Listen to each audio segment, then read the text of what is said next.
So our first speaker is Harris Daniels, the leader of the Uhuru Solidarity Movement here in Philly and a leading member of the African People's Solidarity Committee. Working in the white community under the leadership of the Uhuru Movement and the African People's Socialist Party, organizing and winning other white people to take a public stand in defense of the African community and to win reparations for African people. So Uhuru, as Ruby said, my name is Harris Daniels. I'm the local chair of Uhuru Solidarity Movement here in Philly, and I want to welcome everybody here tonight to the Being White in Philly in Solidarity with African Resistance Forum. No doubt many of you have come because of the title, because of the fact that we're directly addressing that article that was in Philadelphia Magazine that was a huge slander and an attack on the African community. But we're not going to stop there. We're not going to just make this a presentation about the racist things that people said in that article, or the fact that the ideas in the heads of white people in Philadelphia and in other places are white nationalist or reactionary against African people. We're going to talk about the conditions, because as an organization of white people and other allies working under the leadership of the African People's Socialist Party, which leads the Uhuru movement worldwide, we believe that it's high time for us to examine what it really means to be white in Philadelphia, a city where Africans face horrendous conditions of poverty, police violence, mass incarceration, and healthcare disparities, and how we can take an active role in rectifying the ever-widening racial divide between whites and Africans in this city and in the country at large. I do want to acknowledge and salute Diop Olugbala, the president of the International People's Democratic Uhuru Movement. Give him another round of applause. Because what INPDUM, the International People's Democratic Uhuru Movement, does is take on the conditions right in the African community, in the leadership of the African community. And the worldwide Uhuru movement is about the conditions. It's not about racism or overturning ideas or unlearning racism for white people. Uhuru Solidarity Movement is a stand we take in solidarity with a movement for real justice and reparations to African people. And I want to acknowledge that this movement was founded by and is led by Omali Yeshitela, the chairman of the African People's Socialist Party. He developed this theory of African internationalism, the key to understanding the crisis of imperialism. Oh, I think it's the podium. Yep. Is that out of the way? No. Okay. Well, I think I'll move the projector. There we go. Okay. All right. So, without Chairman Omali Yeshitela, we wouldn't have the Uhuru movement and we wouldn't have the Uhuru Solidarity movement. So it's very important that we acknowledge his leadership and his theory. Those interested in checking out the theories of African internationalism, which is the key to understanding the crisis of imperialism and provides us a way to view the world through the eyes of the oppressed, should check out Uhuru News, buy a copy of the Burning Spear newspaper for $1 at the table over there, and we also have Chairman Omali Yeshitela's books for sale. African internationalism says that parasitic capitalism is built on slavery, colonialism, and genocide, and has created a pedestal upon which all white people sit at the expense of the rest of humanity. Oppressor nations, which is what we refer to the US, North America, Europe, settler populations in occupied Palestine, South Africa, Australia, throughout the world, the white nation. Oppressor nations thrive from the exploitation of oppressed nations. It's not a matter of racism, it's a matter of exploitation, an oppressor nation, an oppressed nation.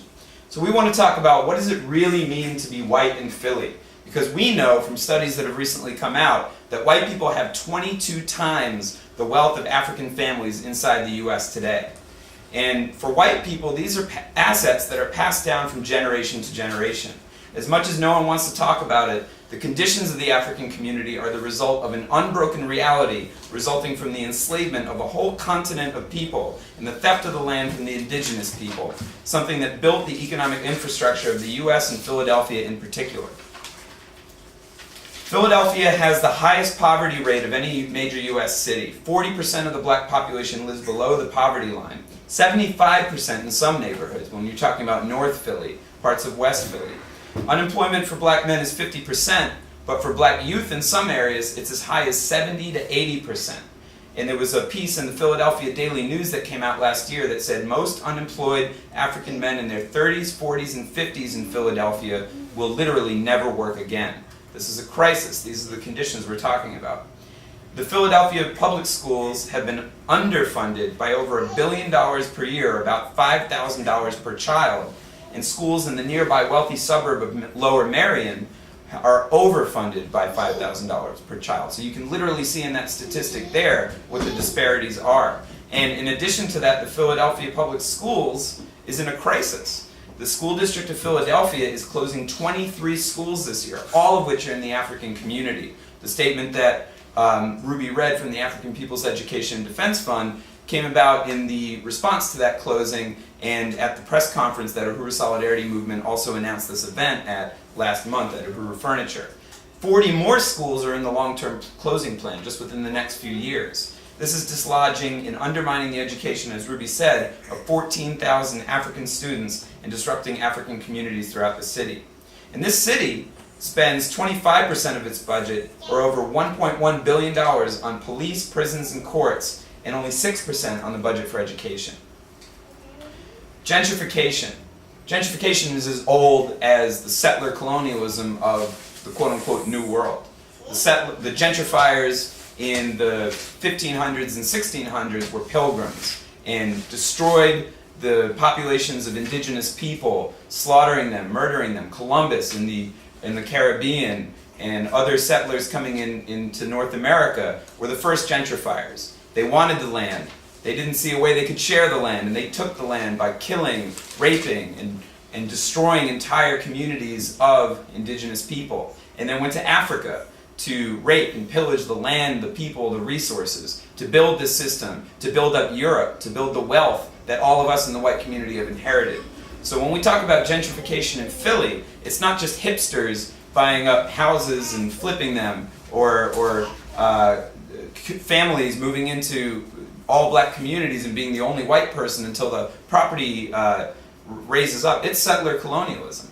And it's able to move forward rapidly due to a long-standing unity between the white homeowners and the police.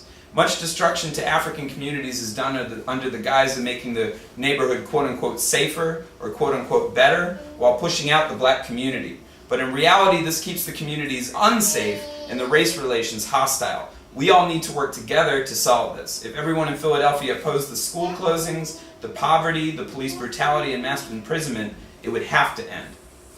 We want to talk about the economic disparities in the world. Around the world today, 50% of the world's population lives on less than $2.50 US a day, and 80% lives on less than $10 US a day. So we're not the 99%. If we participated in Occupy Philly or Occupy Wall Street, yeah, we want to take a stand with the real 99%, but we have to take responsibility for the fact that we're in the top 20% of wealth in the world.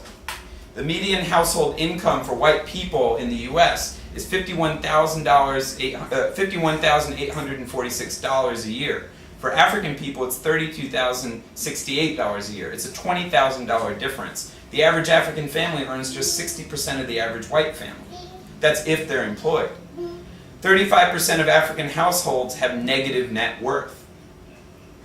Unemployment overall, and these statistics are a little bit older, I want to see what the more recent ones look like, but overall, 9.1%, for white people, 8%. The official, on-record unemployment figure for African people is 16.7%, but they estimate black teen unemployment to be 45% or higher. And that's just what's reported. That's based on people actually coming and filing for unemployment. Everybody out there who knows they're not going to work again, that isn't even factored into this. Right. So it doesn't account for people who have given up looking or are in prison. Philadelphia is a brutal city for African people. It tops the country as the most toxic city, and the tri-state area of Philadelphia, Camden, New Jersey, and Wilmington, Delaware reported 11.3 million pounds of on-site toxic releases. These chemicals have been linked to everything from cancer to birth defects. And when we're talking about health, this directly affects the African community, because do you think this toxic waste is put in Lower Merion? Do you think it's put in the Northeast? It's in the African communities that are closest to the manufacturing plants and closest to the dump sites where these toxic wastes are dumped. Right.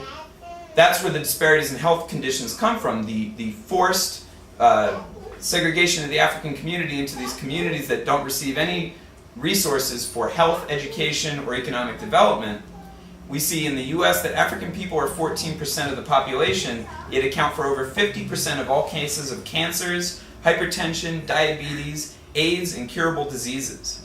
African people have a 25% higher cancer death rate than whites. 40% of African men and women in the US have some form of heart disease compared to 30% of white men and 24% of white women. And diabetes among African people in the US is twice as high as white people. There's disparities in access to healthy food. There are plenty of healthy organic grocery stores and farmers markets in Center City and in the white communities. And there's only one in West Philly since the white people gentrified it from University of Pennsylvania and Drexel University. But in North Philly and deeper West Philly, most people have to go outside their neighborhood to find a supermarket and fresh food. Or if there is a supermarket like the Fresh Grocer, it has incredibly high prices that price the people out of being able to get basic staples. In Philadelphia, 1 in 4 people are at risk for chronic hunger, more than double the rates reported at both the national and state levels. The Pennsylvania 1st Congressional District, which includes North and South Philadelphia and Chester, Pennsylvania, which is a city that faces very similar conditions to North Philly, has the second highest rate of food hardship in the US, with 49.6% of families with children without enough food to eat on a daily basis. We need to talk about police containment in prisons. The Being White in Philadelphia article assumes that the entire black community in North Philly is criminal and dangerous. The reality is, it's the police who are the terrorists. The reality is that the 22nd and 39th District Police have already been exposed and even imprisoned for massive frame-ups of thousands of Africans in that exact same area of North Philly, planting drugs and falsely testifying against them, sending them to prison, stealing their money from individuals including grandmothers and from corner bodegas. And this scandal was actually opened up by a Temple University student who himself was framed for drugs planted on him by the police. So if we're going to talk about criminality, we need to start with the Philadelphia Police Department. African people are killed by police every 36 hours in the US, according to a recent study. And there's no exception to that in Philadelphia. In fact, it might even be more in certain times when African people have been murdered by the police in Philly. 76% of African men in cities will be arrested and jailed before the age of 36. 13% of African men out of the workforce are convicted felons. 1 out of 5 of all young African men in the city of Philly are under the grip of the criminal, quote, justice system, either serving time in jail, on probation or parole, or in juvenile detention. 75% of those on probation or parole for supposed robbery, and nearly 80% of those in juvenile detention are black and young African men. These are the conditions that form the basis for any interaction between a white person and an African person in the city, in this city of Philadelphia and throughout this country. We have a different relationship to the state. 60% of all children in prison inside the US, which has the highest number of children incarcerated in the world, and I think Pennsylvania has the highest number of children on death row or with life sentences. I'm sorry, there's no death row, but the children with life sentences in Pennsylvania is the highest in the world. The US has the most child prisoners in the world. Schools are a pipeline to prison, and thousands of African children get life without parole, especially in Pennsylvania. And right up the street at 48th and Haverford, there's a brand new, quote, youth study center. That's the Philadelphia Youth Prison. It's a prison for children. It's a $110 million juvenile justice services center project that just opened its doors this past winter. It's known as a quote-unquote green building. It's LEED certified, which makes a lot of white people in Philly happy because we can feel like, well, at least they made a green prison for the African children. At least it's sustainable and it's not going to hurt the environment. But what about the communities whose children are locked up? This polished new, they said in the article about the opening, because it was celebrated by sustainable publications and blogs like Grid and Naked Philly as being this wonderful progressive step. And a quote from that article says, "This polished new building with its healing garden, its quad, and smart boards and other amenities is just like a college campus." But these are youth that are not going to get the chance to go to college. These are youth that are incarcerated, and if they're not in there for life, they're going to come out and they're going to go back into the same communities with the same conditions and the same police containment that got them locked up, and it is not a future that anyone in the white community would want for their kids. So let's see somebody from Northeast Philly or Lower Merion try to see if their children want to be in the Youth Study Center to have college campus-like conditions. Over 7.25 million people in the U.S. Are in prison or on probation. Over half of them are African. 1 out of every 8 persons in prison in the entire world is an African in the U.S. There are more Africans in U.S. prisons than were enslaved in 1850. So if we're talking about this system built on slavery and genocide, and people want to say that that's over, that we have to move on, that we're in a post-racial America, this is the statistic that blows that out of the water. Right. This is not a world that has overcome what Europe did to the rest of the world. This is a world built on what Europe did to the rest of the world. And we need to help in the struggle to overturn that, led by the Uhuru movement. I wanted to talk a little bit about domestic drones because, as some of you know, this Saturday is a big march in D.C. that the Black is Back Coalition for Social Justice, Peace, and Reparations, which the Uhuru movement is part of and Uhuru Solidarity movement is part of, is going to be marching with the Answer Coalition on the White House in D.C. this Saturday. And there is a bus that Answer organized that leaves from Temple at 8 a.m. on Saturday morning.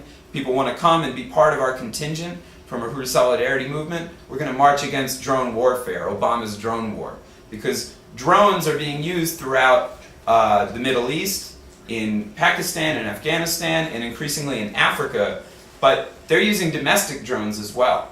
The U.S. has begun to use drones to monitor and terrorize the colonized African and Mexican communities inside the U.S. under the guise of using surveillance to keep the communities, quote, safe. 35 states have introduced legislation to regulate drone surveillance. And we're talking about an economic crisis. Everybody knows that the U.S. is in an economic crisis right now. But what we really want to understand from the leadership of Omali Yeshitela, the Uhuru movement, and African internationalism is that all these symptoms are due to parasitic economic relationship to the U.S. that Europe has to the rest of the world, especially Africa and indigenous populations in Latin America. This is not racism. This is colonialism. In Uhuru Solidarity movement, we're an anti-imperialist, anti-colonial organization working under the leadership of the African-led Revolutionary Party for freedom and reparations to African people. The political and economic domination of a people by a foreign power for economic gain. That's what colonialism is. But right now in the world today, there's increasing resistance by people who have been hosts to this parasite, this parasitic system. U.S. war, terror, and counterinsurgency is a response to the increased resistance of oppressed peoples. They wouldn't need the drones in Pakistan or Afghanistan or in Africa or inside the U.S. if there wasn't resistance. And we celebrate and stand in unconditional solidarity with that resistance. So the Uhuru movement is uniting Africans around the world. If you thought the Uhuru movement was only here in Philadelphia, or if you've heard of it in St. Petersburg, Florida, you were wrong. The Uhuru movement and some branches of the Uhuru Solidarity movement is throughout the U.S., in Canada, and throughout Europe, on the continent of Africa, and beyond. These are just a few pictures of the Uhuru movement leaders and members from countries in Europe and the Caribbean. The worldwide organizations for economic and political self-reliance that the Uhuru movement has built is incredible. Chairman Omali Yeshitela went on the Marcus Garvey Legacy Tour throughout Europe in the fall of 2012, which was incredibly successful in 5 different cities. And there's just some pictures here from Sweden, France, but the Uhuru movement is also in Colombia and in other parts around the world. I know President Diop will speak a little bit about how organizing is going in different parts of the world and inside the U.S. Speaking of President Diop Olugbala, he was a candidate for mayor with an independent platform that really brought what we're talking about, a solution to the conditions, here in Philadelphia in 2011, challenging the incumbent Mayor Nutter and winning a significant portion of the vote for an independent candidate. I think the highest in many years for an independent third-party candidate. And that is part of the taking on of community electoral politics that the Black is Back Coalition does and the International People's Democratic Uhuru Movement does. And that Diop Olugbala for Mayor campaign was incredible. People remember that, and NBC 10 should remember that as well because he had a very good special on NBC. Democratic rights and social justice. The Uhuru Movement is defending the democratic rights of the African community and fighting for social justice, including taking on issues of housing, education, police violence, economic development, and more. From the call for justice for Trayvon Martin to the call for justice for Africans in Haiti, the Uhuru Movement boldly leads around every issue facing African people, showing Africans that no matter where they exist on the planet, they experience the same contradictions, not from racism, but from colonialism. Okay. The Uhuru Movement has also built its independent African media, and I encourage everybody to go to uhurunews.com to check it out, to buy The Burning Spear for $1, and see what the independent African media is, the voice of the international African revolution. And listen to uhururadio.com, which just held its Uhuru Radiothon last weekend. Uhurunews.com is the Burning Spear newspaper online, free and available to everyone, and really it's often the only source for critical news on African people that's not going to be found in any other media. Community self-reliance and survival. The Uhuru Movement is building community self-reliance and survival programs, including community gardens from coast to coast, youth survival retreats, teaching kids important skills, and the Marcus Garvey Saturday School in DC, and much more. These programs are led by the Uhuru Movement's All African Peoples Development and Empowerment Project, and these are just a couple pictures of the gardens in Texas and California, as well as one pic from the Youth Survival Retreat held in Florida, in St. Petersburg, Florida last year. We also support the Uhuru Movement's programs for Black community economic empowerment. Of course, the African People's Education and Defense Fund and Uhuru Furniture, the Aquaba Hall and the Uhuru House in St. Pete, Florida, the Uhuru House in Oakland, California, Black Star Industries, One Africa, One Nation Marketplaces, which the Uhuru Flea Market in Clark Park right here in West Philly is part of, and the upcoming Uhuru Health Fest and Flea Market, which is going to be really exciting on April 20th. Please make sure you get the information about that. The health and fitness programs, including the All People's Tyron Lewis Community Gym in St. Petersburg, Florida, and the Fit Camp for Kids. The infant and maternal mortality and other programs in Sierra Leone, West Africa, on the ground where they're taking on critical issues like infant and maternal mortality with nursing schools and clinics for pregnant women, as well as education programs, agricultural and fishing programs, which work together to create self-sustainability for the African communities there. So we want to come back to what it means to be white in Philadelphia. For those of us in the white community and allies who want to stand with the African-led Uhuru Movement, what can we do? We can take action. We don't have to be part of or be complicit in this system of oppression. We can fight for a new social justice system, a new social system free from exploitation by joining under the African liberation movement worldwide. Stand in unconditional solidarity with African resistance and African self-determination. Solidarity with the worldwide Uhuru movement. Uhuru Solidarity Movement is defining true solidarity. We're an organization of the Uhuru Movement and we work under its leadership, so it's a principled relationship. We are defining what it means to be in solidarity with African liberation. We participate in reparations and action. We get out into our community to let other white people know and other allies know that this is how we can support the African liberation movement. It's about transforming our relationship with African people and the world. So tonight we want to call on everyone who's interested to take this stand and join the Uhuru Solidarity Movement. We'll have an opportunity a little bit later for you to give back and participate in reparations in action and become a member of this organization. Take a principled stand in genuine solidarity with African people. Support reparations now. Uhuru.